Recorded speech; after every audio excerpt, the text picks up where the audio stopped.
108 એમ્બ્યુલન્સે ઇકોને મારી ટક્કર। આહવા પોલીસમાં કર્મચારીઓ વિરુદ્ધ ફરિયાદ। ડાંગ જિલ્લાના મહાલપાડા ગામ પાસે વહેલી સવારે એક માર્ગ અકસ્માતની ઘટના સામે આવી છે, જેમાં 108 ગાડી નંબર GJ18 GB 2935 એમ્બ્યુલન્સના ચાલકની બેદરકારીના કારણે મેઇન રોડ પર જતી ઇકો ગાડીને ટક્કર વાગી હતી। આ ઘટના બાદ એમ્બ્યુલન્સના કર્મચારીઓ દ્વારા ઇકો ચાલક સાથે ઉદ્ધતાઈભર્યું વર્તન કરવામાં આવતા મામલો પોલીસ મથકે પહોંચ્યો છે।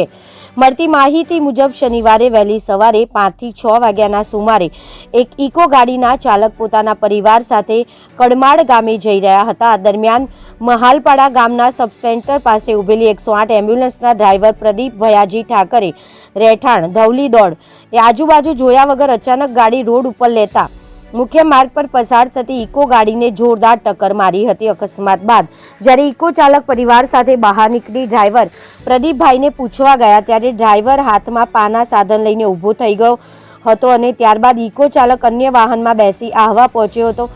સવારે જ્યારે તેઓ ફરી ગાડી પાસે ગયા ત્યારે ત્યાં હાજર સુપરવાઇઝર અરવિંદ રહેઠાણ નાંદનપેડા અને એક મહિલા સ્ટાફ દ્વારા ઇકો ચાલક પર રોફ જમાવવામાં આવ્યો હતો। કર્મચારીઓએ એવું પણ કહી દીધું હતું કે તારે જ્યાં જવું હોય ત્યાં જા, અમારું કોઈ કંઈ જ બગાડી શકે તેમ નથી। કર્મચારીના આવા નકારાત્મક વલણના પગલે ઇકો ચાલકે તાત્કાલિક આહવા પોલીસ સ્ટેશનમાં જાણ કરી હતી। પોલીસ કાફલાએ સ્થળ પર પહોંચી તપાસ કરતા પ્રાથમિક દ્રષ્ટિએ 108ના કર્મચારીઓની ભૂલ સામે આવી હતી। આ મામલે આહવા પોલીસ મથકે ફરિયાદ દાખલ કરવામાં આવી છે અને પોલીસ આગળની તપાસ હાથ ધરી છે।